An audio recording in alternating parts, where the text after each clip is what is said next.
So, Joel, currently I'm not playing in HDR because Not working with it. Well, no, big surprise. HDR is a pain in the butt because it's a very new technology. Makes sense. I'm going to have to run all of my inputs into the TV and then pass through audio from the TV to the receiver. The receiver can pass through 4K and it can pass through HDMI 2.2. I made sure of those things before I bought it. It apparently can't pass through HDR because that wasn't ratified yet. So I imagine... So will my stereo, or whatever, the receiver, will that pass through 4K? 4K? I don't know. Your receiver is a bit older. It'd be worth checking. Because if it doesn't... I'll take a look at the model number on it. Well, if it doesn't, you can run all your inputs into the TV, and then you can just... Most good TVs should have a pass-through option where it doesn't touch the audio stream. It just sends it right back out an output into your receiver, and I haven't figured out the way I'm going to do that yet. But this That's TV... why we're going to get a TV together. Yeah. This TV has a breakout box. There's actually only one cable besides the power. There's one cable that plugs in, and then there's a little box that sits in the rest of the entertainment center that you plug everything else into.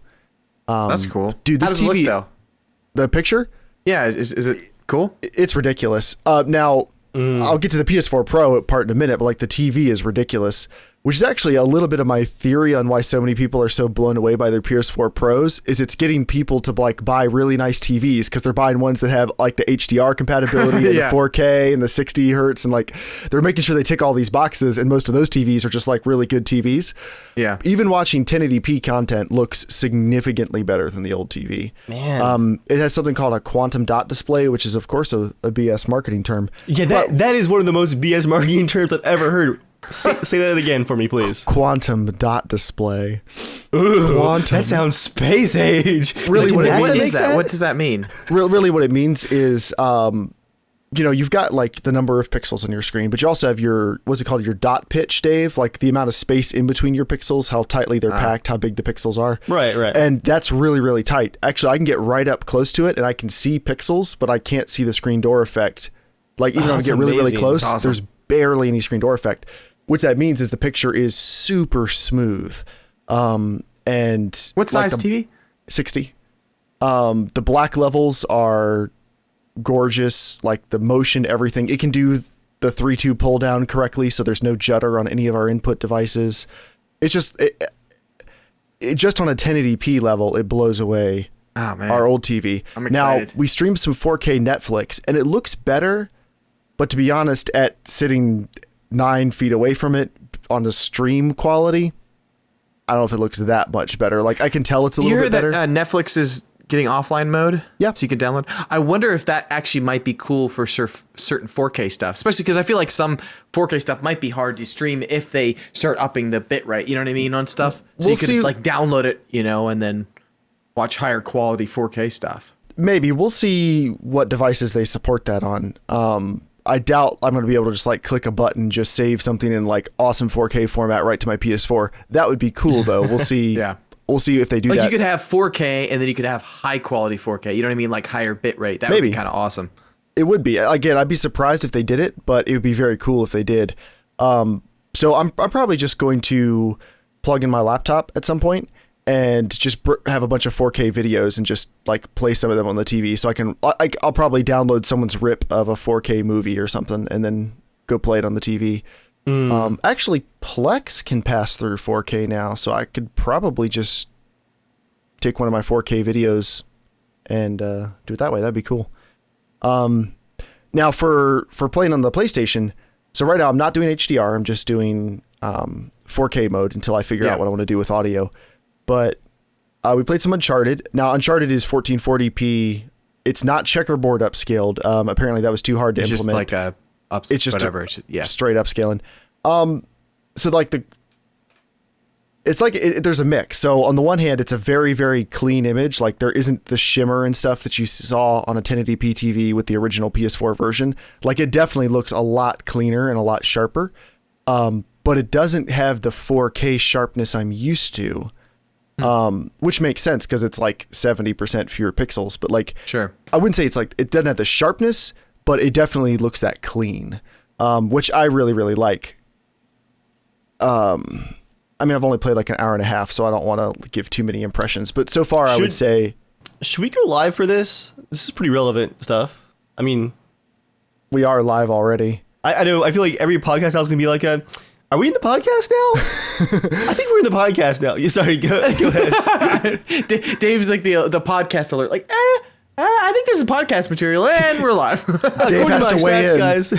Boom, we are live. The gaming gauge is getting really close to gaming content there.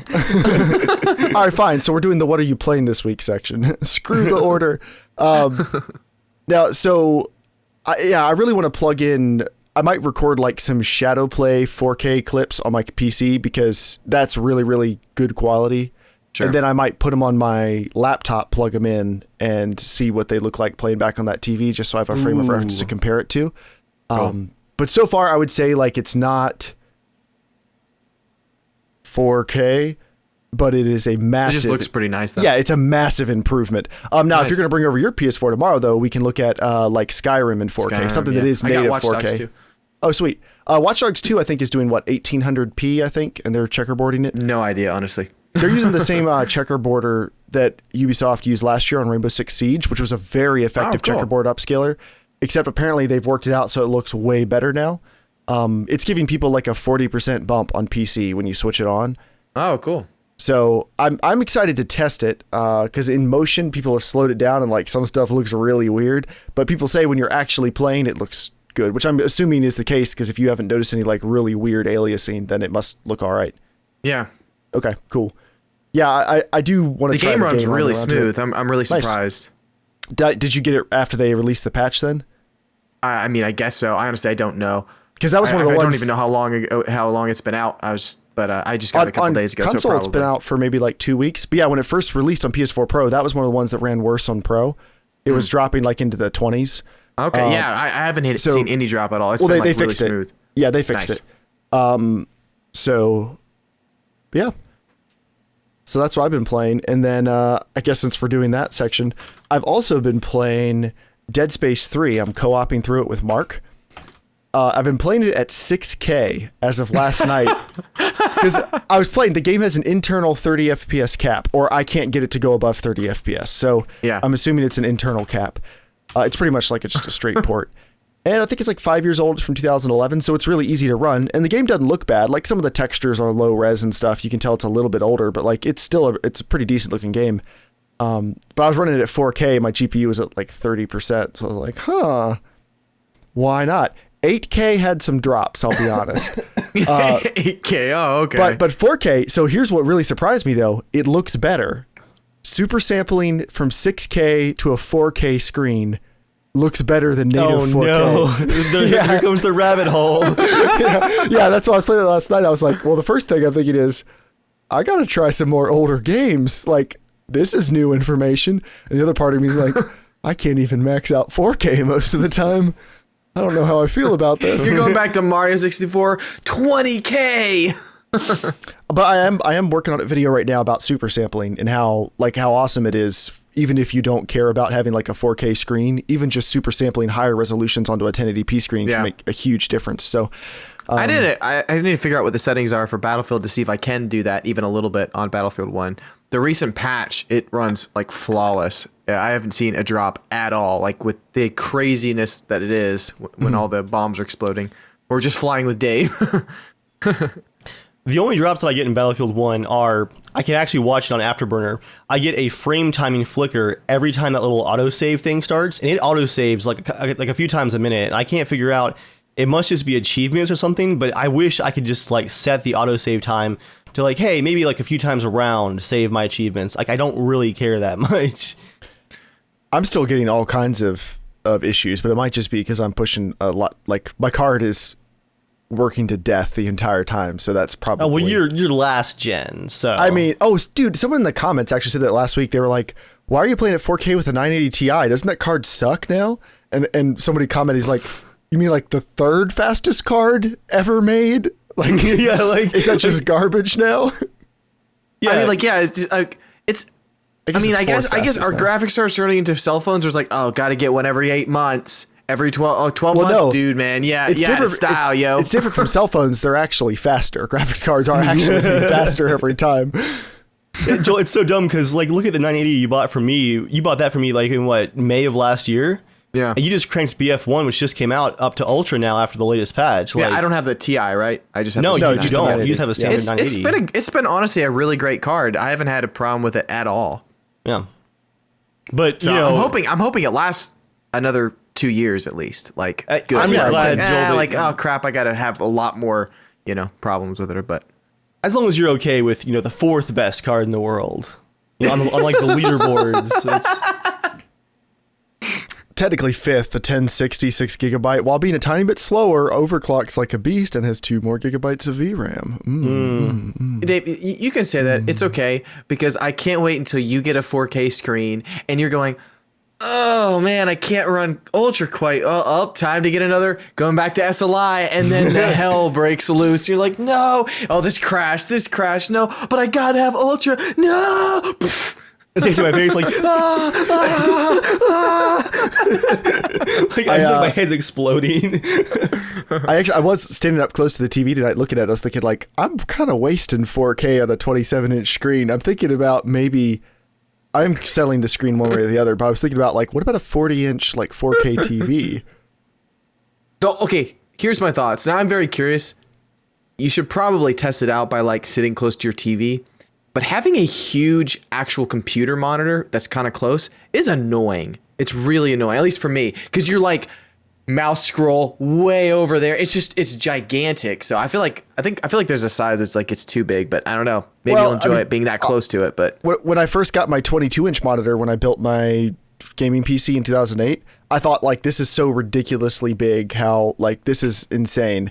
And then I got a 24-inch at work, and I thought, this is too big. Like, I just can't do this. Then I got a 27-inch at home, and I've had that for like 4 years, and I've gotten used to it. So now, granted, a 40-inch is a huge bump past that. I think the bigger problem would be how would I set my desk up?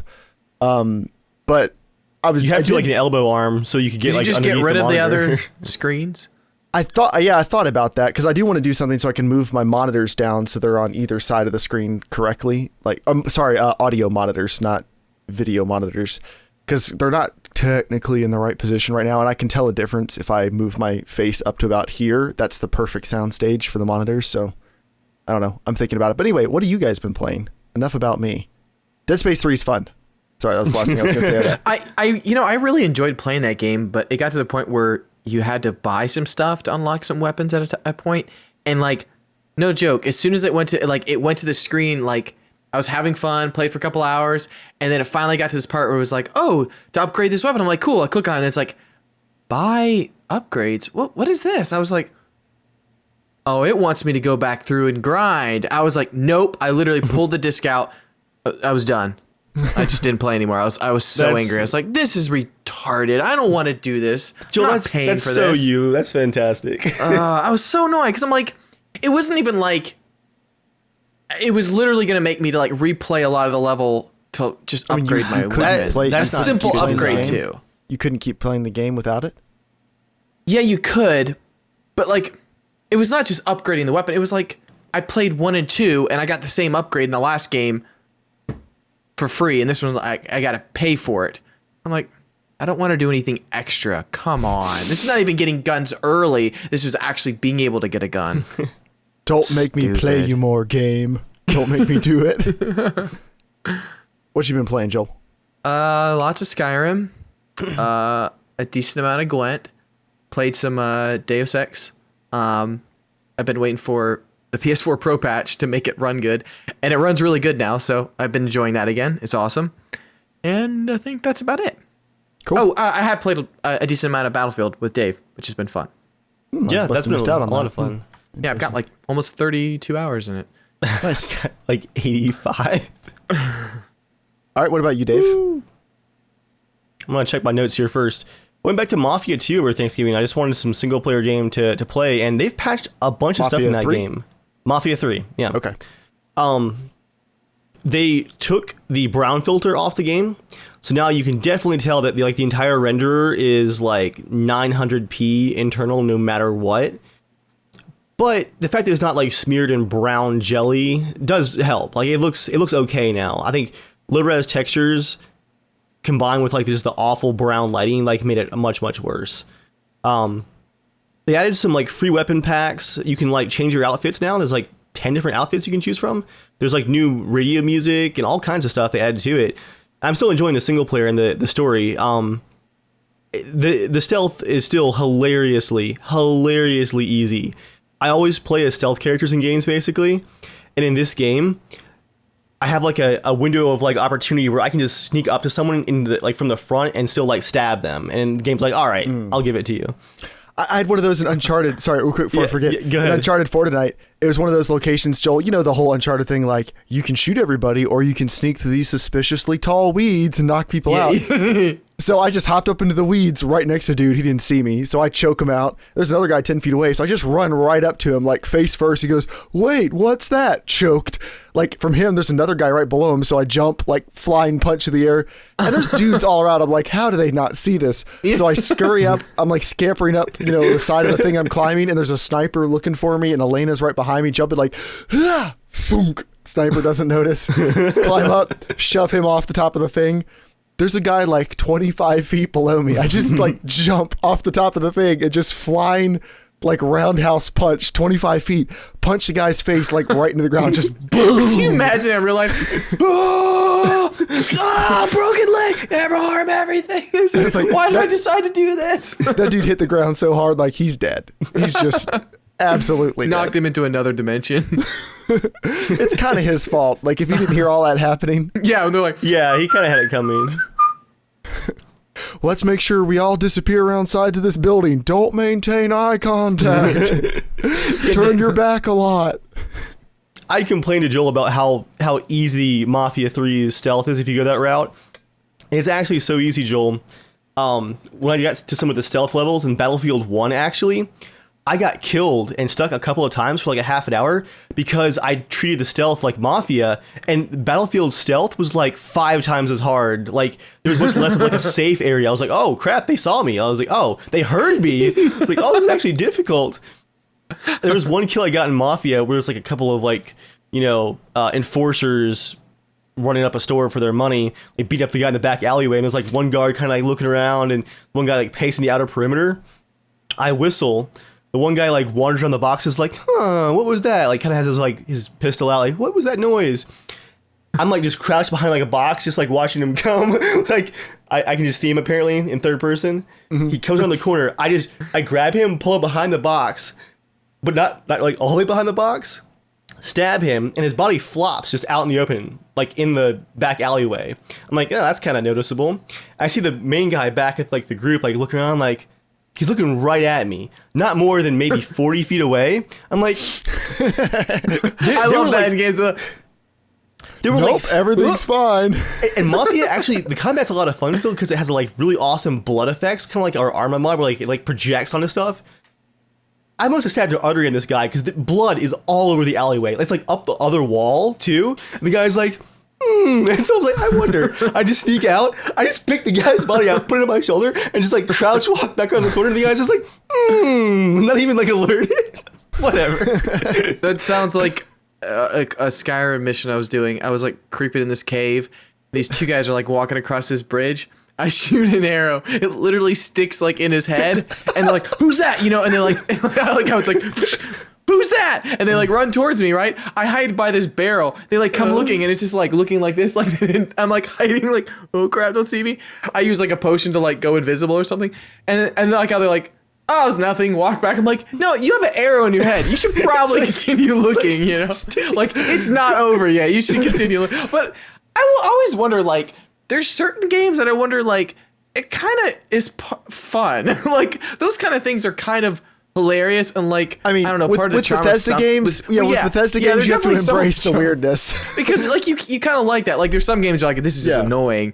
But, they're like you're just crouched. Like, they're like, I'm not going to look down. In Rise of the Tomb Raider, 2 guys can be standing side by side. You can beam someone through the head with an arrow. They, like, hit the wall behind them, drop down. The other dude's like... whatever.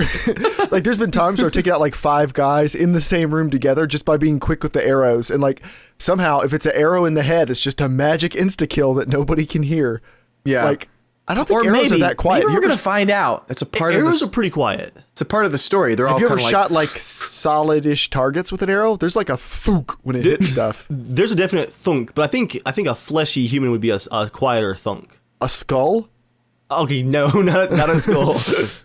I How can do we kind of. I test am that? now curious of what that would sound like. Mythbusters has probably done something. Let's go buy a side of pork. Debbie has a There's got to bow. be a video online somewhere. Not of human, but even just like a rabbit or something. Thank you for clarifying, Joel. They didn't use There a probably human are for the videos test. online of humans. If you want, we could probably find the real thing. No, thank you. My just my final thoughts on Mafia 3. Still definitely fun. Graphics still a disappointment, but they've improved them a bit. I think the engine just can't handle what they tried to build because it is 100% open world. But the combat is actually still fun because I had the difficulty set so high.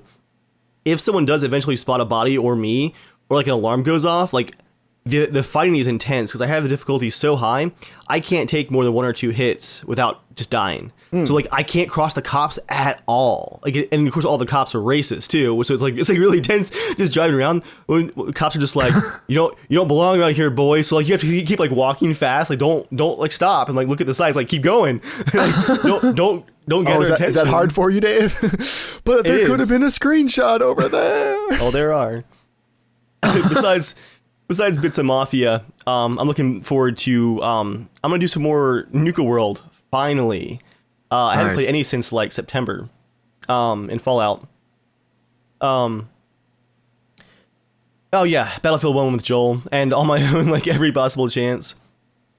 Honestly, you can see on the shelf behind me. My Black Friday like buy for myself for The Office was I bought the collector's edition for Battlefield 1 because I'm like I don't have any Battlefield like it hasn't been like a collector's edition for any Battlefield stuff for the newer games, and I honestly can't believe that they did BF1 like World War I still. Like that still is amazing to me. It's so good. I sound like a complete and total shill, but I am really just loving the game. So I was like, that's it. I'm buying the collector stuff. Dang it. It's like 60% off. So still loving that. New map comes out, I think the 7th, next Tuesday maybe. Free map. Dude, Free map. The Last Guardian is coming out next week. Oh man. Guardian. It's gonna melt my face All over off. my body. Eric from work said, "Well, I'm buying a PS4." He's been waiting for that game for 10 years. Oh, he's buying one. He huh? bought a PS3 so that he could play that game. Bypassed the entire span of PS3. Last 2 CDPR notes basically. I finally beat Blood and Wine. I honestly tried to drag it out as long as possible, even as busy as I've been this fall, and I still managed to drag it out until November. But I beat it. Honestly, just as good as I was expecting. I was telling Joel, I want to do a full kind of sit down with you guys, like a round table about just the Witcher 3 and all its expansions. But what surprised me was I got much more involved in the personal story of Sienna and Henrietta in like the last hour than like the previous like 10 hours of the main campaign. I felt like a lot of things came together where I was like really invested in how their story like played out and the resolution of the main campaign, which surprised me because I'd been more interested in like, Regis and his story being a returning character from the books. But yeah, love the ending. I want to talk about it more in the future. And finally, I am now like my notes say here level 36 in Gwent. It's 38 now. I've played probably like I'd say like 230 games maybe. It's in the last like month and a half. It's really good and it keeps getting better. I told They're Joel about to like, add ranked matches and leaderboards. We're effed. yeah. Royally screwed. I want to talk more about Gwent maybe on my channel. Like it's Dave looked at me, put his hand out, and we shook. We said goodbye to our friendship because leaderboards are about to happen. there's a CDPR like live stream today where they announced like tons of new balance changes that we've been wanting in the patch, and they announced leaderboards. And Joel just like leads the people go all like Dave.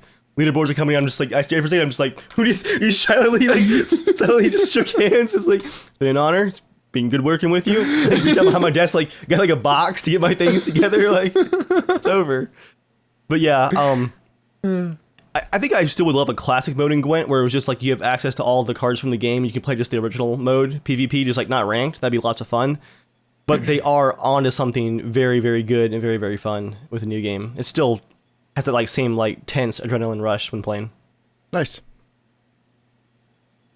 And with that, welcome to Casual Shenanigans Gaming, a podcast all about the irreverent love of gaming. I'm one of your hosts, Jeremiah. What's up, Joel? I was just starting the counter. Oh, okay. And I am joined by Joel. Hey! And Dave. That's me. If you've never watched the podcast live, you should. We stream it live on youtube.com/casualshenanigans almost every Wednesday at 8 p.m. Eastern Standard Time. If you can't do that, you can also go watch it later on our YouTube channel, or you can listen to it on iTunes or Stitcher or any of the other places where the RSS feed gets picked up. I don't know what the rest of them are. I have Dogcatcher. I'm pretty happy with that. But the What rest is of that? you, it's a Android podcast player. It's really nice. Oh, cool. I like it. Looking it up right now. I mean, there's probably other great ones. I don't know what you use for podcasts. Whatever you use is probably Copy and sufficient. paste. I just use the default one on Apple, but Is copy and paste called something? Is that the name of an app? No, copy and paste and then VLC, which isn't the most efficient method. oh, I don't well, think. what was like- it called again? Dogcatcher. Doggcatcher. Okay. Dave, Dogcatcher's nice because it saves your place and you can play things at multiple playback speeds and it keeps all your artwork together and stuff. There's like way easier ways to play podcasts. $3, Jeremiah? All right. $3? Really? Says the man who bought a light up Battlefield statue for his office don't because look. it was on Don't look. sale. No, yeah. no. All right. Where is it? Don't look. Okay. Anyway, tonight we're going to start the show. I'm just kidding. We've been going for like 20 minutes. We're going to hop right into our main topic, which is a little bit of a Debbie Downer this week. But the rest of the show should be a ton of fun. So hold on. I know this is really bad timing, but I need a drink of water. Yeah, guys, he needs a drink of water for the Debbie Downer section. I'm such a great host.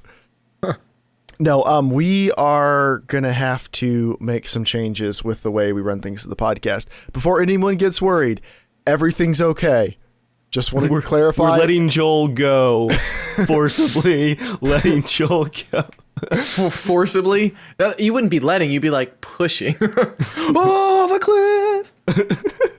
Yeah, right. As soon as Joel gets any Norman success, he's going to call us and be like, hey, guys. I thought you guys liked Chimera! I'll stop reading it. So anyway, we're going to make some changes with the way we do the podcast, and it's mostly my fault. When we started the podcast, I was doing all of the editing just because it makes sense. Like one person has to compile everything and do it. You can't really crowdsource stuff like that. And I'm absolutely happy to do it. But as time has gone on, we've gotten our Patreon, which is doing very well. The podcast has grown. Video's growing well. YouTube's growing well. Audio is growing very well. Pretty much every month beats the month before it, and it's been doing that for like 24 months. So that's going very, very well. But as things have escalated, we've offered more on Patreon. We've done more. We've got our website. We got all this stuff going on. And it's getting to the point where none of us can keep up with it. And since most of that's responsibility I took on myself, it's mostly me who can't keep up with it. Because as the podcast has grown, Dave's channel has exploded. My channel is doing all right. Joel is like working. Your channel's doing really well, man. How Your many channel's doing really well. views? How many views in that PS4 Masher Pro? I think we're up to 4K like max blaster. 140. 140. Wait, in the last- 140? Are you serious? Dude, that's great, man. Yeah, I think it 145. Okay, I get picked up like another 15 today. Can that be the term now officially? Jeremiah, your video is max blasting right now. it's not going viral. It is max blasting. I really don't like where we're going with this. I like that, Dave. I like that. Of course you do. So anyway, no, but so we've all become more succusful in things that we're This working. guy is max blasting. All right, I'll just wait. I'm glad this serious topic is going so well. You made yourself laugh so hard. That was so tough. I know. I don't want to look at that man's bulging like polyester pants anymore, please. Sorry. So anyway, honestly, I've completely lost my train of thought. Oh yeah, so we've all become more successful in various other things. And it's actually worked out well for me because I work from home. But as I've transitioned out of wedding photography and I'm transitioning to other things, possibly looking at some different career opportunities I'm kind of excited about.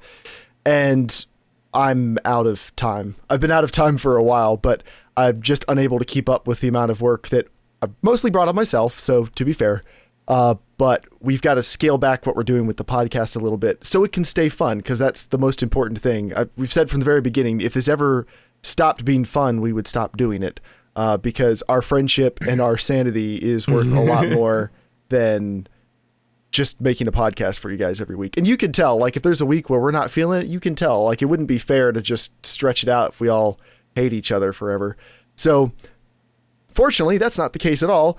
We still like doing the podcast a lot, and we want to keep doing it, but we're going to scale back on some stuff. So from the actual podcast perspective, not much is going to change. If you just watch it on the YouTube channel every week, or you just listen to the audio, you might not really see any changes except for one bigger one.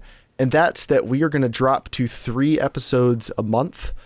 And then the 4th week is going to be tech. And we're not going to stream tech live, but we're going to record it in our 4th recording slot each month. So Dave and I can keep up with it, because tech has actually become more popular than we thought it was going to be as well. There's plenty of people who are listening to tech as like that's the podcast they came to us for. And so we got to refocus on that just a little bit, because Joel, having so much directing to do coming up, he really needs to get good sleep. So we've got to keep the tech podcast cranking out so Joel can stay rested for his projects. Do I have any queued? I actually save them. I literally save them for rainy days. Nope, I finished the last one. Oh, I'm sorry, Joel. We've got archives, Joel. Just go back. It's not like you're finishing them. Yeah, so we're gonna do 3 normal episodes a month, and then we're gonna do the 4th episode. We're not gonna do it live, but it's gonna be a tech episode, and that should ease up on me and Dave's recording schedule, because our schedule right now, if you ever want to know how our recording schedule is, look at when the last time we posted a Total War Attila episode is, and that kind of gives you an idea of how well everything's going. Yeah. Usually the conversation goes like, hey, Dave, we got to record tech sometime in the next 2 weeks. Give me all the nights you're available. And then we have a 20-minute back and forth. It's like we're negotiating over hostages, and then finally we can bookmark 30 minutes.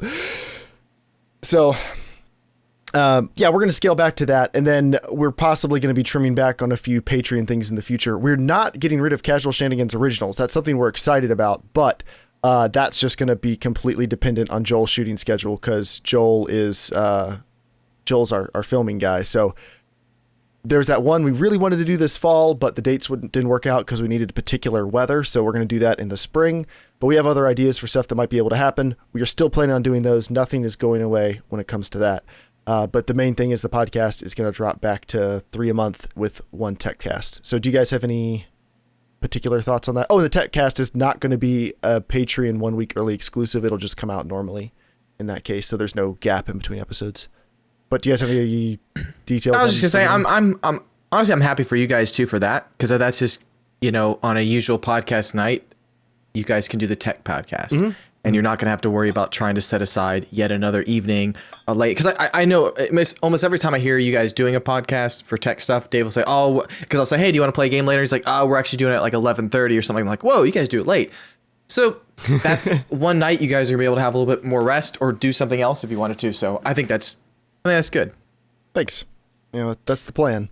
Yeah, and honestly, I think for a podcast that's not hundreds of thousands of listeners every month, we've got. But it is thousands though, if anyone's curious. Yeah, it's quite good. But for a podcast our size, we have the consistent schedule for the last 4 years of a much larger podcast. Like, we've been wildly consistent, I would argue. And we're still going to be, just in a slightly different way. So I think it makes total sense. Yeah. And we're also going to be a little bit more relaxed when it comes to picking some of our topics. We're still going to have the special episodes where we have bigger topics. That deep, hard-hitting investigative journalism you come to Casual Shenanigans for. But we're going to spend plenty of other episodes just making fun of stuff. So tune into those. And for anyone curious, we are doing a loot cast this year. Oh, no, we're not doing the loot cast. Dang nabbit.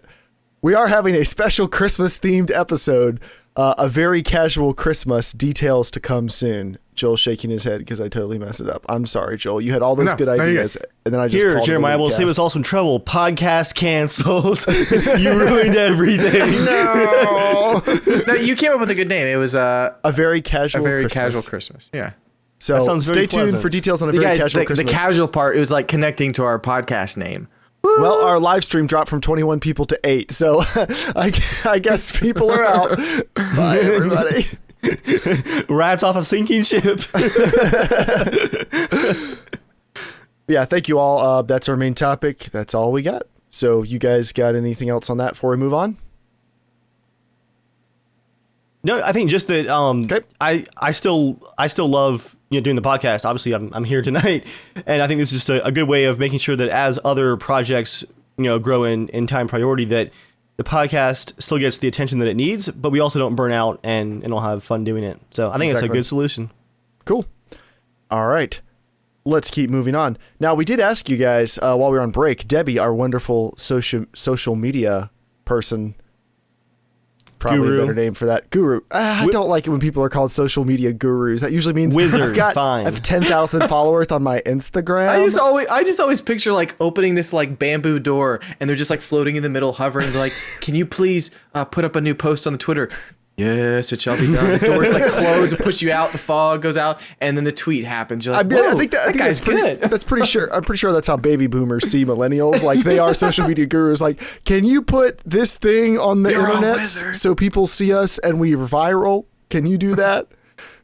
It will be done. Can you please pay me more than minimum wage? Okay, social media is obviously very important, but still seeing people with like social media enthusiasts like on their like LinkedIn and stuff like that, just it's very strange. But it's true. It's important. We really want to get real thing. We just wanted to change the podcast around so we're saying things more like smash that like button and stuff like that, because that's really what gets the views and gets the content. It really gets me revved up. Always revved up when I hear those words like vape. So Smash if you that guys, like. All right, we're moving on from Joel's. if you guys want to inherent get Joel anger. revved up for the podcast, make sure that you are in fact smashing that like button. 1 like equals 1 rev. I thought 1 like was 1 cloud. All right, so on Twitter and Facebook, Debbie, our social media guru, asked what games have you been binging on this long Thanksgiving weekend, and we got some answers. Mr. Crutches Bob said he went back and played Portal 1 and 2 and started Quantum Conundrum. Dylan said he was playing Arkham City for the first time, as well as Warhammer 40k Armageddon, and Matthew said he's playing Euro Truck Simulator 2, which I bought on the Steam sale over the summer, and I really, really want to play. And then Sufu said tons and tons of Battlefield, which is true for most of us.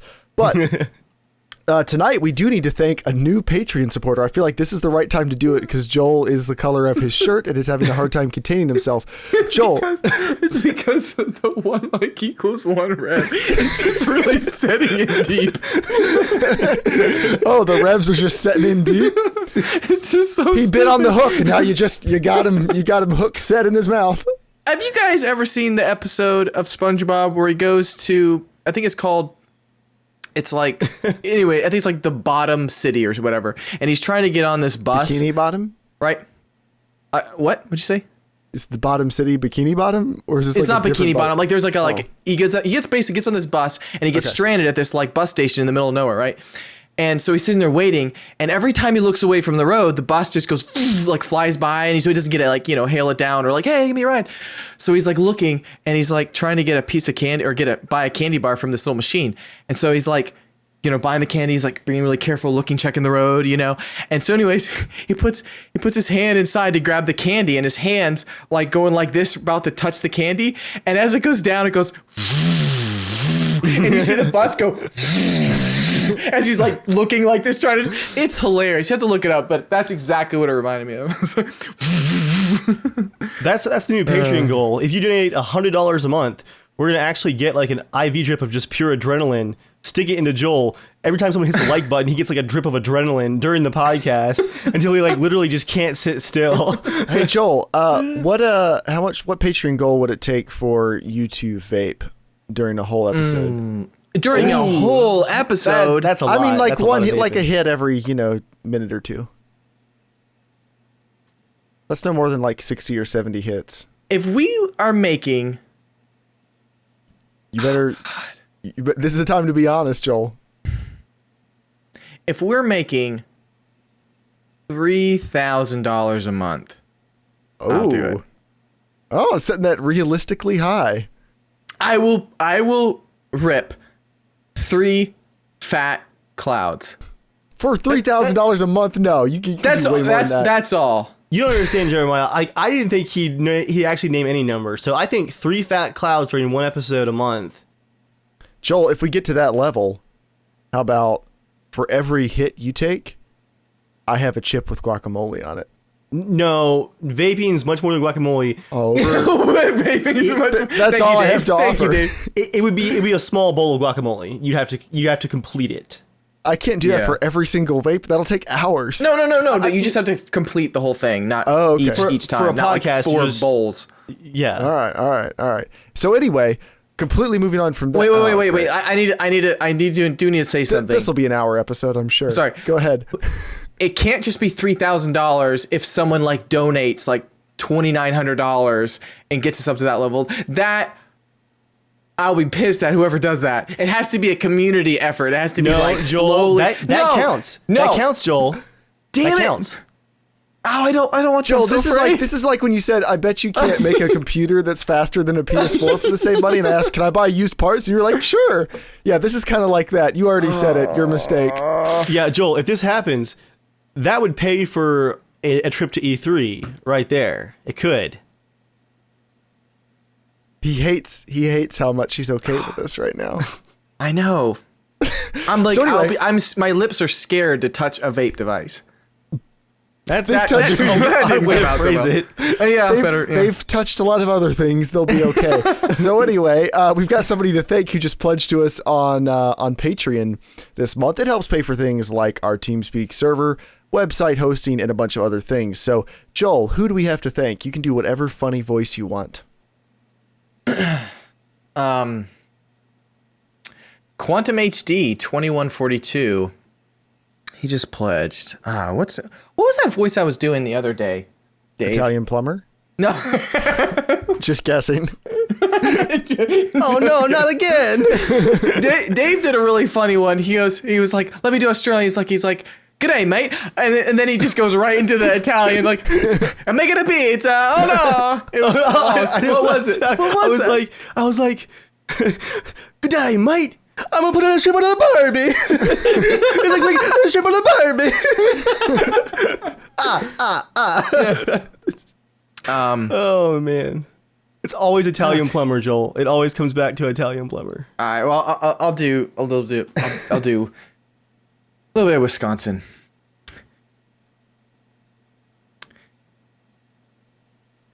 No, just go. I just go to.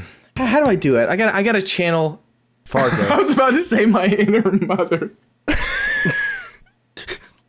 Okay, Bobby's World. Have you ever seen Bobby's World? No. You're the mom? Oh, Bobby, what don't you know? You know, it's so great that Quantum HD, you damn it, I'm going back into It's Italian again. I gotta spend a little bit of time, but as soon as I look at your face, I just go, oh, plumber. Joel, you were doing this. Quantum HD, you're so nice. You're always pledging things. It's so beautiful. The sauce is smooth. It's so bothering. You put it on the bread. You put it on the garlic bread. Oh, you taste. You take a little bite. Oh, you snap it off. Oh, it tastes good. Wait, what am I talking about? Snapping things.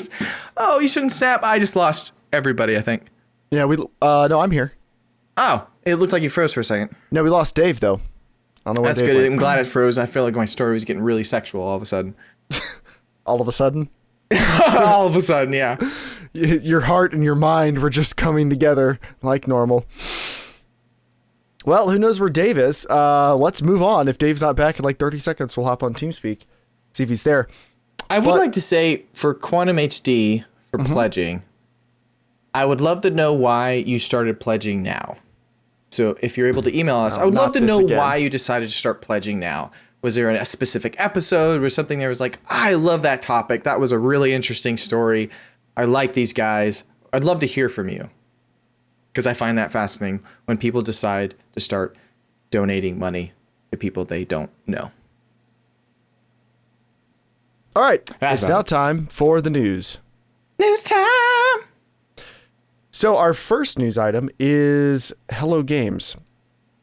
Hello Games was being investigated by the UK Advertising Standards Authority based on the game allegedly having making false claims in its marketing materials.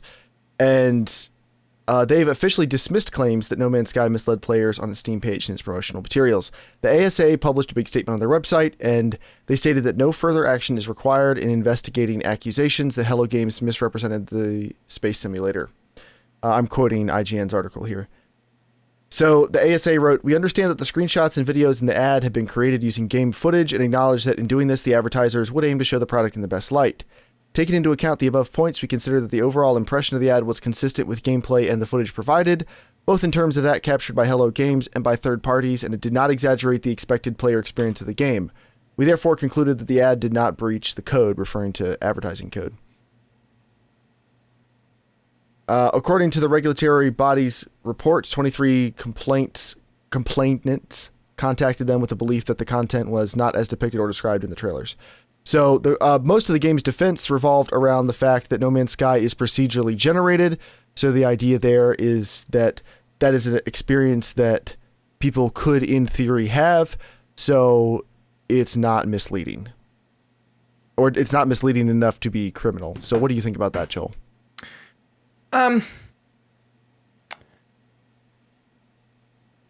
Sure. I think it's just scummy. I think you know what really depressed me the most about this game. Obviously, I haven't played it. I have watched a lot of videos on it, and I was actually pretty excited about the game when I first heard about it. I really enjoyed seeing the I forget the guy's name who's the main developer on it. Sean Murray. Sean Murray, there we go. Mm-hmm. I really enjoyed him speaking at E3. It was just for the once in a very long time for game like conferences, he just spoke like a regular person. Just like, hey, you know, we got a game, blah blah blah. I'm pretty excited about it. You know, we just wanted it. We've got a small team. He seemed really relaxed, and he was not professional in the sense of like marketing type of material person. Right. Like, we got this, and and so it was sad to see the game like turn completely around. And I wish you could actually really find out more of what was going on, like throughout the development process of like internals. You know what I mean? Because I have a theory that there are so many more games out now, and I think some is kind of proven to be fact, especially with like early access games, is that people go, you know what? Let's get people excited on the idea alone and a couple concept images, and then it's kind of like basically what they're doing is they're giving all the work to us. They're saying, here, see if this works before we do any effort. And it's like, we don't have any, it's like a lot of them don't seem to have their own, you know what, we believe in this. We're going to take out money. We're going to make this happen.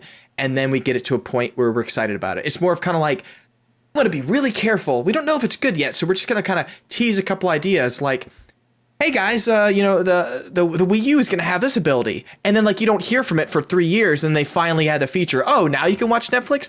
Don't say that earlier. Like, yeah, that's wonderful that you have these ideas, but it's kind of lying. It's that's what to me. I think it is lying. It's not very much like, you know, you could do all this kind of stuff. Yeah, you could maybe.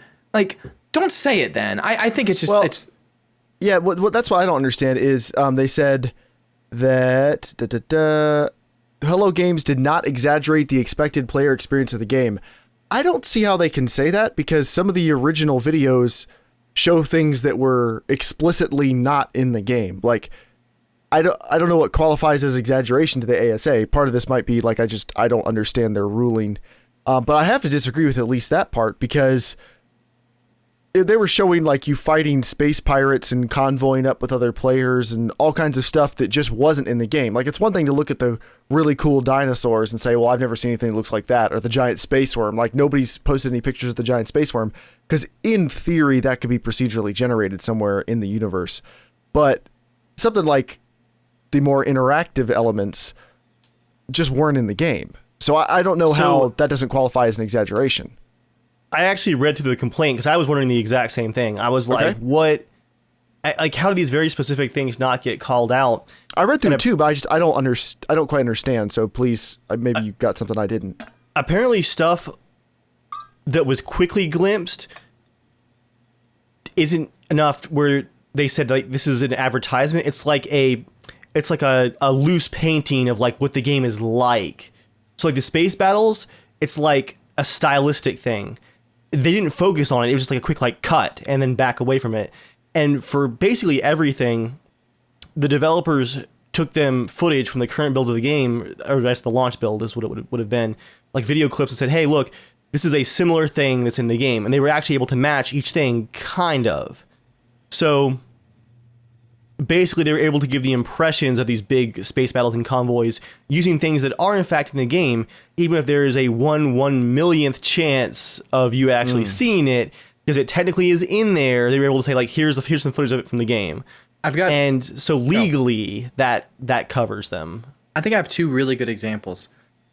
One would be with movies, right? And I was thinking about this, right? Because I've actually had a few comments before about even my movie. So one of the things I was a little bit nervous about, even when I made, I think, the second trailer for the movie, just to show more stuff. Obviously, I'm trying to keep the story very kind of top secret, keep it as a surprise.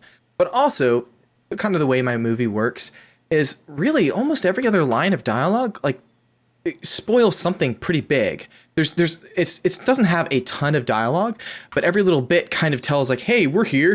This is when we're from, and this is what we're doing. And it just, I wasn't able to find any good specific parts that could, that would have that, like, I don't know, cliche trailer thing of like, we got to do this. And wait over, like you have that like line that kind of works. It's just vague, and so it made me think of like a lot of trailers and movies. It's technically, no, it's not lying, right? They could show footage of battles and all that stuff, and then you go see the movie. One specifically is The Road. Look up the trailer for The Road. The movie looks like it's a sweeping, action-packed, crazy effect. It really does. It's nuts. You see it. Now, I actually didn't see the trailer before I saw the movie. I just watched the movie because I knew, I forget, the guy from Lord of the Rings was in it. I can't think of his name right now. And so I just wanted to see it. Yeah, Viggo Mortensen. I love him as an actor, so I just saw it. But when I saw the trailer, I was like, what the heck? The movie didn't do so well because of that trailer, But they used it because they wanted to get people excited. Oh, there's going to be action, stuff like that. They were afraid to show a slower paced movie because they didn't think people would be interested. And for me, I think that's just horribly false advertisement. Yeah, technically, legally, you'd be like, well, we didn't say the whole thing was going to be a battle. We just showed those scenes. Well, it's like, well, no, the movie is not like that whatsoever. It has a couple of those scenes, but no, it's not a Michael Bay action flick that you guys made it out to be. So I think, yes, technically no, but I think that's where I would almost turn into like a sports thing where I'm like, yeah, technically you can hit the ball like that, but you know what you're doing. You know what you're doing. That's just scummy. Like that's just lowbrow kind of stuff. Oh yeah, you can get away with it. But I think honestly, when people do that, they're screwing themselves over because the future stuff, people are just not going to trust them. And it's going to be harder to gain the trust to back. Oh, let me buy this game again. Like, I don't care they came out with a new patch. And first of all, it's almost hilarious the patch they are adding. And I'm like, yeah, you can base build. And what, you planning to stay on that one planet forever? Like, yeah. Like I was just like, I just don't get that. Yeah, I mean, like maybe if there was some way that you like can transport it and morph it or like teleport it to stuff where you went, so you could still. I was just like, that doesn't make any sense. But anyways, that's just my 2 cents. That's how it feels to me. It's like, yeah, technically, you're not constantly in battles, but because you might have a battle, we're going to add that in the trailer because that's how we can sell it. I think the companies that are just more honest and truthful about what it is going to go way further. And I think that's proven so many times over. Specifically with Witcher, you have Blood and Wine. That's a freaking huge game just on its own. They're like, they trust in their work. $30. There you go. Have fun. It's a gigantic game for $30. Wait, Blood and Wine? Sorry. Yeah, the DLC. You know what I mean? It was 18 for the pre-order. Oh wow! Okay, I mean, I'm just general. I think it was $30, maybe 25. I don't know, whatever. It was 25 when it launched. Yeah. But like, you have that, and then you have other games that are trying to scam it out. I mean, gosh, this game wasn't at $60. No Man's Sky. Yeah. I think if they put it at $30 and they said, you know what, we have lots of planets. It may not be one of those things where you have a billion things to do, but we just wanted to create something that was beautiful and just fun to kind of explore, and just kind of get lost in for maybe 10, 15 hours. And we think it's something that you're just going to enjoy looking around and, the environment. Like, I think if they were just like that, it would be much more of a, oh, this is cool. I get it. This makes sense. Like, what's that? Everybody's Gone to the Rapture. You know what I mean? Like, if they were to make a trailer that adds action or something like that, showing just some of the light explosions, you'd be like, oh, what is this going to be? And then you get like, oh, I just walk. Oh, this is not good. But they didn't advertise that. They advertised it as this really slow-paced, beautiful musical experience. That was it. Oh, random aside, when Picor stayed the other weekend, Joel, yeah, he played like an hour and a half of Everyone's Gone to the Rapture and loved it. He's like, it's like, I may have to buy a PS4 just so I can finish this game. It's like, this is like a lot of fun just to explore. He would love it. It's on PC. Is it on PC? Oh, it is on PC now. That's right. Yeah, I probably should have told him that. I completely forgot. Yeah, I'll message him. Buys a $300 console to play a $10 game. We were just super tired after the bonfire and just hanging out, and I was like, check out this awesome game. He's like, yeah, I love the soundtrack. Like, it's like, I listen to the soundtrack all the time, apparently. Just random aside, as I stated. Next news item. GTA 4 has gotten a patch on PC. Out of the blue. It's made Windows 8, 8.1, and 10 compatible operating systems officially. It's done a couple updates so it works better with new video cards. They haven't removed Game for Windows Live, but there's a DLL you can download that gets rid of that. Just a couple little bugs and issues so you can play it on modern computers. So I think I'm going to make a Potato Masher video about this. Might as well. But not many games get updates like 6 years later after the fact. 7 years later? 7 years later. So good on them. I don't know. That was pretty cool of them.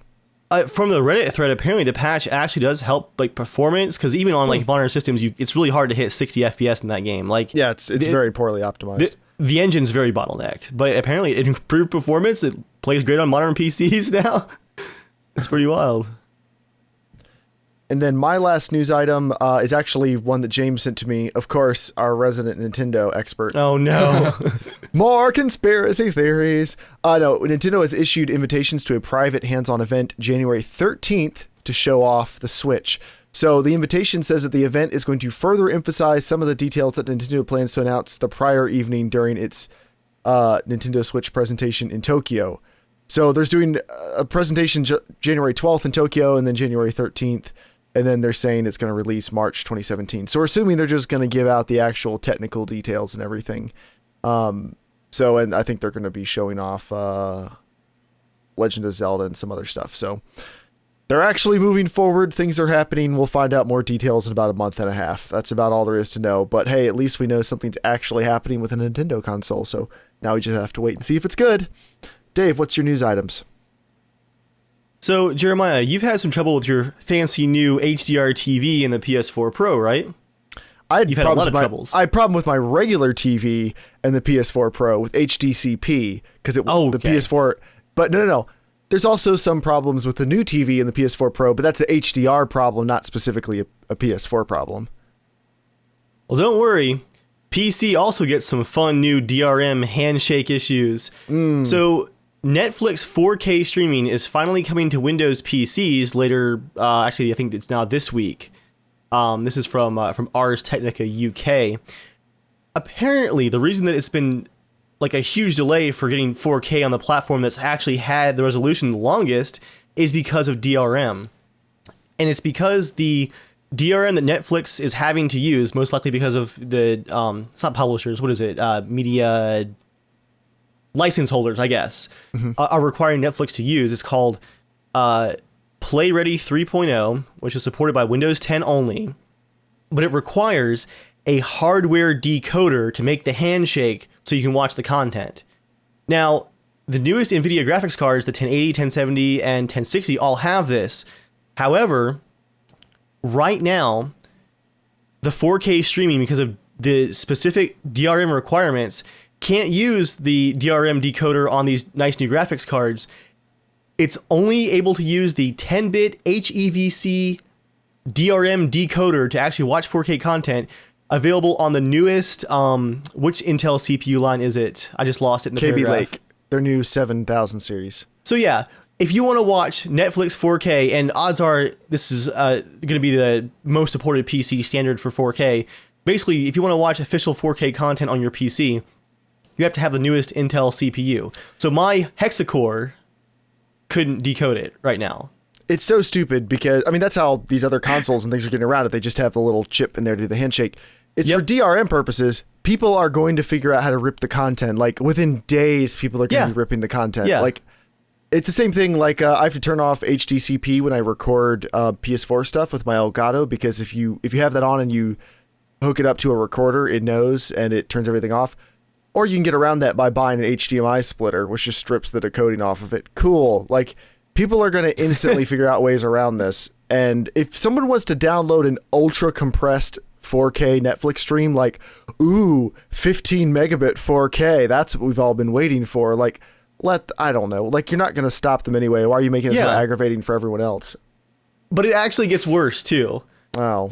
Not only is it requiring a CPU, the newest one, but the desktop versions of that line aren't even out yet. So it's like laptop versions are the only ones that can decode this DRM right now.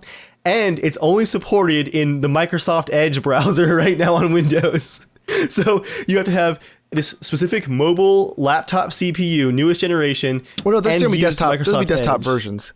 There will be. They're coming, but not until next year. Yeah. So, yeah, DRM nightmare once again. Thanks, guys. It's so stupid. I've had a 4K screen for over 2 years now, and I can only watch 4K if it's Netflix. Like, I can't even watch Blu-rays because people just won't get their act together and ratify a standard. Like, yeah. I was looking the other day, I was thinking like, maybe I'm tempted to sell my Xbox One and get an Xbox One S. Oh man, there were some Black Friday deals on the One S. Microsoft is desperate. There was one deal that was the console. It's the Gears of War version of the console, plus Battlefield 1 and Titanfall and a second controller for $225. I was like, holy crap, they're trying to move these units. Like, they're so, please buy me. I was tempted to get one, but then I was looking it up because, like, that's one of the cheapest 4K Blu-ray players there is. But it doesn't support all versions of HDR. So, like, of course, neither does my TV because there are two standards that are currently fighting it out. I think they both support the same standard, but they don't support Dolby Vision. They both just support HDR10.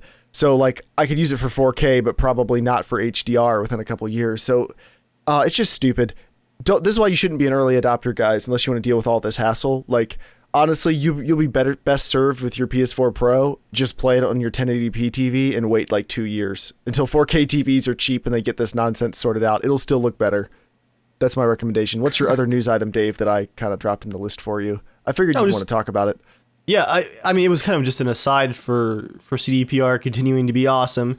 If you have a GOG copy of The Witcher 3, that's CDPR's like own publishing software, kind of like Steam. If you use GOG Galaxy or just your GOG account, you can not convert. That was the important part. If you have The Witcher 3 and all the DLCs, you can also download the Game of the Year edition, which just has it all in one game, basically. So you have your choice of which one you want. You automatically get the Game of the Year edition, which is cool. Free upgrade. It's not any additional content in case anyone's curious. It's just an easier install, which it's not even really that much easier because you can just check a few extra things when you install it. But I mean, it's one of those little gimmies that doesn't cost them anything extra, and it's nice, so good for them. But it is now time for mail time.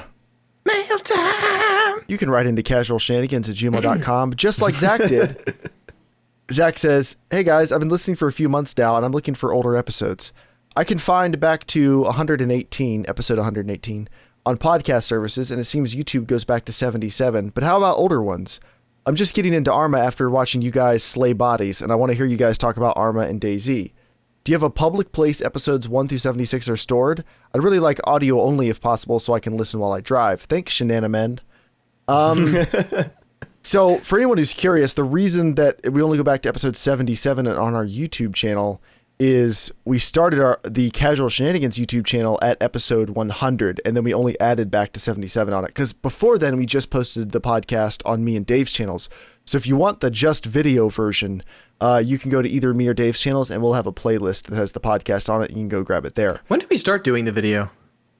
Oh, video was from day one. I don't think it was. I think we did audio. We still did a video version, but we didn't have our cameras on it. We had gameplay footage, but we uploaded videos for each one. Oh, got it. I think, but within the first like 10 or 15 episodes, it was It was to Google webcams. Hangouts back in the day. Yeah, it was to Google Google Hangouts. Laggy laggle. That laggy laggle, I was going to let it go, but Joel made fun of you, so I will too. Yeah, I heard Jeremiah in one ear, and I was like, where is this sentence going? So to answer his other question, though, is there any way you can get it audio only? I didn't know that iTunes like restricts it. And I looked. You apparently can allow it to have all of them. Is there something he needs to do that? No. For you, actually, for us, we supposedly have to allow all the podcasts to show. Apparently, that's what I was here. I was reading. Okay. There's no way to like. There's no iTunes account to log into and manage this though. You just submit an RSS feed. Like as far as I know, that's all I do. I just know because there's some that have like 300, and I can go all the way back to 1, and then some that are really popular podcasts, you can only go back to like 57 or something like that. So I don't know. I don't know how I'll Google it, see if I can figure it out. But it's really easy to do this other solution, so I'm also going to do this. By the time this podcast is live on all these other services, I'm just going to make a Google Drive folder and chuck the whole audio archive into it. So if you want to go download any episode, the audio version, all the MP3s will be up there. Nice. Definitely. Cool. I saw the $2 a month deal to upgrade your Google Drive account to 100 gigs. So 100 gigs. But yeah. So Zach, hopefully that answers your question. Grant wrote in the subject line of his email is "I'm raging right now." So I was like, I'll bite. He says Skyrim Special Edition is amazing on PS4, but I can't use mods because they disable trophies. I just wanted some surreal lighting and dense grass, but no. What a stupid rule. That's just so dumb. I'm seriously raging right now. Grant, if you want to mod your Bethesda games, you should be doing it on PC. My brother got Skyrim Special Edition on his Xbox One, and the first thing he said about it was, yeah, I installed too many mods. It doesn't work really well anymore. It's just broken. It's just messing up all the time. And specifically, I know that for Fallout, as soon as the custom EXE, the Fallout 4 script extender was released, which lets you do like engine level changes to the game, one of the first mods that came out was Achievement Re-enabler. So if you're on PC, you can play with mods and achievements enabled. And I always thought messing with achievements, like locking them down because of mods in a single player game, is like completely beside the point. Like if people can exploit on consoles and like get achievements, like why bother? Like people really care about achievements that much? Like to block them? They But really for do. a single player game, and people are like, oh, you got They the really do platinum? though. That's what's. He didn't earn that platinum. I know. It was funny. I actually was hesitant to install some mods. There was a few that I was looking at, and I have 2 mods, Dave, installed. These are the first 2 For mods Fallout I or have for ever Skyrim? installed for like any game outside of something I would term I can't get the game to literally work because it's an old game, so I install something to make it work. So I know I guess they're mods, but I would call them more fixes or patches outside of like a mod that changes the game. Sure. Number 1 mod is I took off like bow auto aim. I never even knew it had that. So it helps you just kind of so you can shoot ahead. It won't try to aim at the person, so you can shoot the arrows ahead and then get a better shot. Oh. Yeah, I never even knew that. I always wondered because I'm Wow. like, sometimes I would have a hard time doing that. I'm like, why is it going past him? Because it would auto to the person, and as the person's running, it would always go behind him. So anyways, I did that mod, and then I have one more that gets rid of all battle music, only except when you're battling dragons. So anytime you fight anyone that's not going do, like I could have the peaceful ambient music piping loud. Yeah. It felt a little dirty because like, oh, I don't get achievements. And I'm like, I never get all of them anyways. Yeah, okay. I only have 62% of the Witcher 3 GOG Galaxy achievements at 300 hours. Oh no. I'm not really experiencing the game, guys. I am actually sorry. I was gonna say I'm recording tons of footage of Skyrim, and I'm getting tons of similar footage of Witcher 3. I want to make a really cool in-depth look at both games. I'm really excited about it. All right, cool. All right, and then Quantum of Infinity wrote in, and he says, last Singularity Shame segment was interesting for me because those problems with NVIDIA drivers actually affected me too, and I was, quote, annoyed. I also do YouTube content as a hobby, and with those newest drivers from NVIDIA, my editing program crashes on launch 100% of the time, no way to get around it. At the same time, Battlefield 1 update hits, and why is that important? Well, the only way to fix this issue was to install old drivers so I can still edit videos. But I'm not able to launch BF1 because they now require new drivers that will crash my editing program. So when my friend wants to play BF1, I have to reinstall a new driver and then go back to the older one. Pardon my French, but what the F? What the F is this? I'll agree with him Battlefield 1 is the first game where that I know of where you have to be up to date on your drivers or they won't let you play. And I hate that because that is my absolute least favorite part about my consoles is I'm going to turn it on, do something real quick. Nope. Mandatory update. But I don't even want to. Nope. Doesn't matter. Mandatory update. Where on PC, normally you can just ignore it until something catastrophically breaks. Like, nope. I don't want to hear about it. Don't want to hear about it. But Battlefield 1 now, it's like, nope. 300 meg download. You're doing this right now. Like, you're going to restart your computer too. We don't care. Not our problem. You got to have it. I hate that. But then he talks about, so I'm not a fanboy. I actually changed my GPU back to NVIDIA. I wanted to do an upgrade. At the same time, AMD had a major screw up for me. So there were screwed up drivers for like 6 months. There's no new driver, and Elite Dangerous had a catastrophic bug with those drivers, and they didn't get updated for 6 months. So you'd only get 15 FPS, and there was no fix, and he plays this game on a regular basis, so that was a major screw-up, and he went to NVIDIA. So he said, the moral of this story is that both companies have major screw-ups. I just feel like NVIDIA has enough fanboys to cover it up. That is absolutely true. Yeah. When you look for a new GPU, give both companies a fair look. Yeah, like how people harp on AMD using so much more power than NVIDIA. They generally are less power efficient than NVIDIA, but they're still like cooler and quieter than NVIDIA cards from 3 years ago. Like they're still doing great, and for the money, they're still awesome. But NVIDIA definitely has a very strong fanboy segment. And AMD has a fairly delusional set of fanboys who believe that like this next gen, Zen's really going to be something, guys. Bulldozer's really going to be something, guys. Like I like AMD too, but come on. Occasionally they release something that's amazing, but most of the time it's just cheaper and worse. Cheaper and worse is okay, but it's cheaper and worse. Up next, we have 90 Seconds with Joel, but this week, it's definitely not 90 seconds long. We've got a little something. Is it ever? I guess we'd say it's special. Dave, if you want to listen along, it's in the Mic Recordings folder in Dropbox. Joel, would you like to intro what everyone's about to experience? Yeah. Well, I know people are dying to hear another page read out of this beautiful book, Chimera. But we will save that for another day. So I just thought, you know what? Can I write a better story in 5 minutes that is more interesting than Chimera? So I came on a challenge. I set a timer. 5 minutes. I wrote this down. And I have more to it, but this is just part 1. If people enjoy it, I will finish it out. But I came up with an ending too, but I just couldn't get that far. But this is as far as I've got in part 1. So I made a little radio drama. So this is the part of the podcast where you're supposed to turn the lights off, close your eyes, and just listen. Not if you're driving a car. Please keep doing that. Yeah, please keep your eyes open. But yeah, Dave, do you have it open? I'm ready. All right, on 3. 1, 2, 3.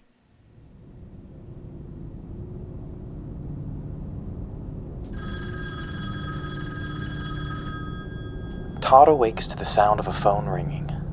His vision is blurred, and his head is burning with pain. He touched his forehead, where the burning pain was, and he felt a large bruise. Ow! His head began to ache even more. Through the pain and blurred vision, he could see that he was sitting on a small wooden chair. The floor below him was concrete, with specks of blood on the floor around the chair's legs. He felt a droplet of blood run down his forehead and fall to the floor. The phone rings again. Todd looks around, trying to find where the sound is coming from, his eyes burning, tears coming down his eyes from trying to force himself to look around. He is sitting in a small room, the walls made of wood, broken, and the paint looks to be peeling off. He estimates the room to be about the size of a small garage. Where am I? Todd thought to himself. He tried to remain calm, but all of his instincts wanted to scream, to panic, for a sudden realization just came to him. There were no doors in this room.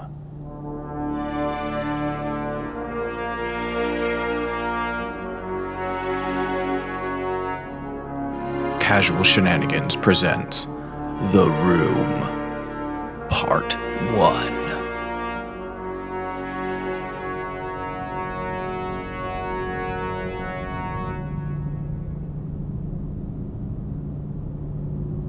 A phone rings again. It sounded closer this time. He looked to his left, and there, sitting on a small side table beside the wooden chair he was sitting in, was an old, bright red rotary phone. Where did this come from? Todd wondered. This wasn't here before. Or was it? He couldn't be sure. Todd started to reach for the phone, but immediately found that it was incredibly hard to, for his arm did not want to obey his commands. Not only that, but intense stabbing pain shot through his entire body the moment he tried to move. The phone rings again. This time, for some reason, which Todd couldn't even begin to comprehend or even understand why he might think this, but a deep feeling of terror washed over him. I have to answer the phone. I must answer the phone. Todd became incredibly scared that if he couldn't, he might be lost forever. This was his only chance. He concentrated, focusing every part of his being into moving his left arm. Come on, he yelled. The pain was unbearable, and it took everything in him to not scream out loud in pain. But finally, incredibly slowly, his arm began to move slower and slower towards the bright red phone beside him. Again, the phone rings. Todd begins to panic, sweat beating down his face and into his eyes. He continues to push through the pain, his hand and fingers inching closer and closer towards the phone. Please, he pleads, don't stop ringing. His fingers were now creeping across the top of the phone, inching one painful bit closer than before. Just a tiny bit further and he would have it. The phone starts to ring again, but this time it is cut off halfway as Todd finally picks it up. He carefully brings the handset up to his left ear. The wooden chair beneath him creaks as he leans in closer. Nothing but a soft hiss could be heard through the earpiece. Hello? Todd says, hoping someone is on the other side. Hello? Is anyone there? I'm stuck inside this room and I have no idea where I am. I'm severely hurt. Please, anybody. He waits for a moment, hoping someone will answer. Anyone will answer. But all he could hear was a steady hiss coming from the earpiece. Hello? Anyone? Todd screamed into the phone. Not only was he in pain, confused, scared, but now he was angry. What the hell is going on? He thought to himself. All of a sudden, the phone crackled and hissed like an old ham radio being tuned. Todd quickly spoke into the handset again. Hello? Can you hear me? Is anyone there? Hello? The phone crackled and hissed for a few moments, then spit out a small frequency squelch, followed by more crackling. Todd spoke again into the phone, this time with less force, almost pleadingly. Hello? The crackling and hiss stopped. The small room became completely silent. He forced his hand to bring the handset closer to his ear, and he strained his hearing, listening intently. Although there was no sound coming through the phone, Todd had a strange feeling, a knowing almost, that there should be a sound coming through it. A voice, to be exact, saying something he could understand. Yet, there was no sound, no voice, nothing was being said. But still, Todd had this strange feeling that he could hear something. This makes no sense, he thought to himself. Todd tried to focus in on this thought, this feeling he had. The more he focused, the more the feeling became stronger. He tried to clear his mind of his fear, of the room he was in, of whatever predicament that he knew he was in, and focused as hard as he could on this absurd idea that there really was a voice coming through the phone. Finally it came, a soft whisper of words, something Todd would never have expected in the situation he was in right now. How this voice came to be, he could not explain. What the words meant, he had no idea. The spoken words neither helped his situation or made it worse. It just confused him even more. His brain hurt from thought, his mind racing back and forth, trying desperately to figure out what in the world was going on. And the words he just heard coming from the phone, what could it possibly have meant?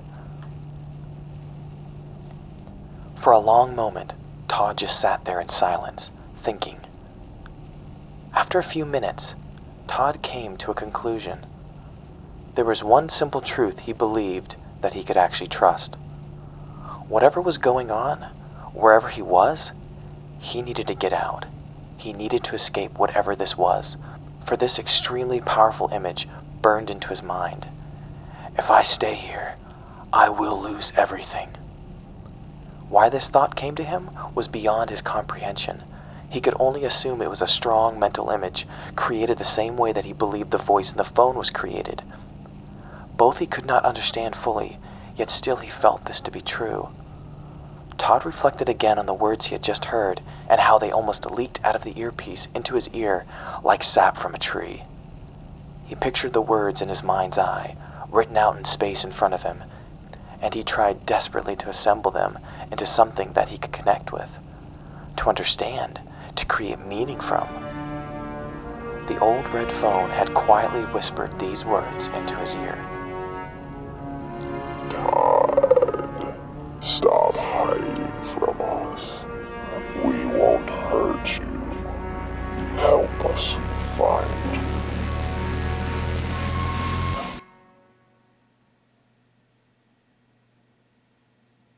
I was in part 1. What? So, do you want to find out what's actually going on? Are you going to tell us right now?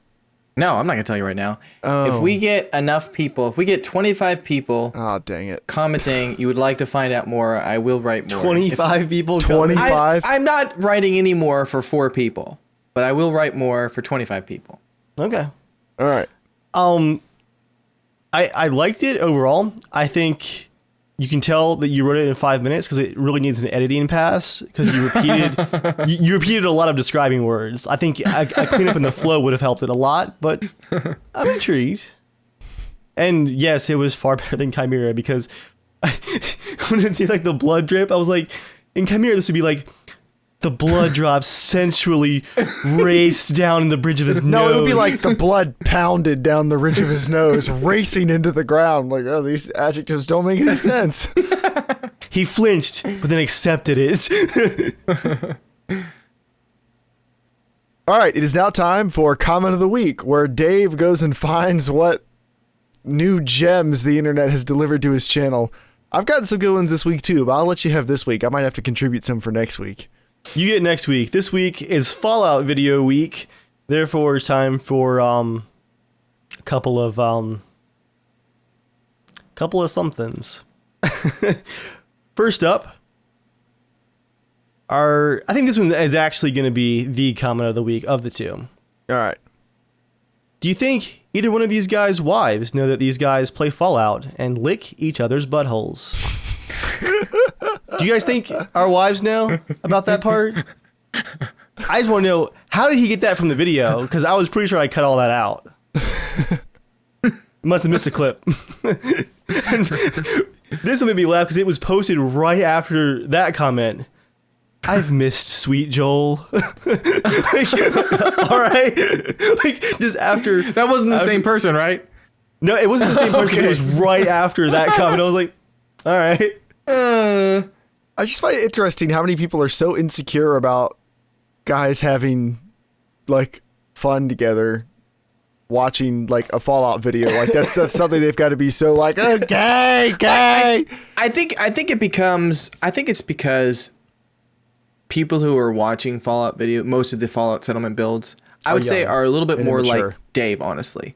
I mean, I wouldn't be watching the videos unless Dave was making them and I was enjoying watching. I do enjoy it, but like if I didn't know Dave, I'm not into that kind of stuff. Yeah. People get really, really into the lore of stuff, and that's really cool. And so I think people who get super serious about that have a hard time thinking that someone else could maybe laugh at something else or find humor in other things. That's how it was when I went to the board game thing, and it was like every single person like could not understand that someone could possibly enjoy something that's sarcastic and doesn't involve 7 hours worth of gameplay. You were pretty obviously making fun of them. To be fair, I'm not making fun of anyone. I'm making fun of games in general. You've said a lot of things about how stupid board games are. A lot of stuff. No, I'm not there. Not there. They didn't hear me say those inflammatory, derogatory things about their culture. I kept that to myself, and I put on a brave face, and I pretended to like the stupid crap that they think is cool. No, this is totally different. When people come up, I'm not going, "Oh, how dare you play those other games?" I'd say, "Hey, this is a casual game." It's different if I'm going, "Yeah, this is a hardcore game, not like one of your little lame games or something like that." No, it's more of I'm saying, "Yeah, it's just a casual game. You know, it's short and just has a lot of luck base." And then they get angry, like, "How dare you bring this game here?" It's like other people do have different tastes. You know, what I mean, like they don't all have to play those games. I mean, I don't play them, but I don't hate your games. I don't understand it, but I'm not hating on you. Yeah, I think Joel's right about the Fallout videos is because I still take the lore very seriously, but where Joel has given me a hard time about it because he thinks that it's hilarious, I can find that funny. Like, I can still be super into the lore and take it super seriously during the build, but still like realize how like over the top it is. Like, I think that's like the best of both worlds. Like, it's funny, but it's also super serious. But some people can't handle the funny part. Can't handle the truth. Oh. Well, that's the podcast this week, guys. Thank you for tuning in to Casual Shenanigans, a podcast all about the irreverent love of gaming. And we hope you loved this week's episode. If you did love this episode, Joel, what can they do to really help us out? Smash that like button. Like, Smash whip it out, so just hard. unzip, whip it out, just beat that like button into submission. Like, just like that. Like Yep. Just like that. You do the camera my zoom in. gosh. Whoa, oh man, the lights are coming everywhere. Sorry, what are the lights? CSG podcast. What are the lights? From both sides. The lights just hitting me in the face. Thank you all That's for coming a out. big Thank you for being like. part of the show. You can tweet at casualshenanigans. You can write into casualshenanigans@gmail.com. And of course, there are many links in the description that you can check out if you want to know more. And Yes. if you want to hear more of the story, write in because I have 2 more parts that will finish the story out. If Write you want to in hear it. or tweet or leave a comment. And if we have 25 cumulative story touches, people who contact Yeah, I us like about story the story, touches. then Joel will do something. All right. Thank you guys for watching. Thank you for listening. We will see you next week. Stay casual.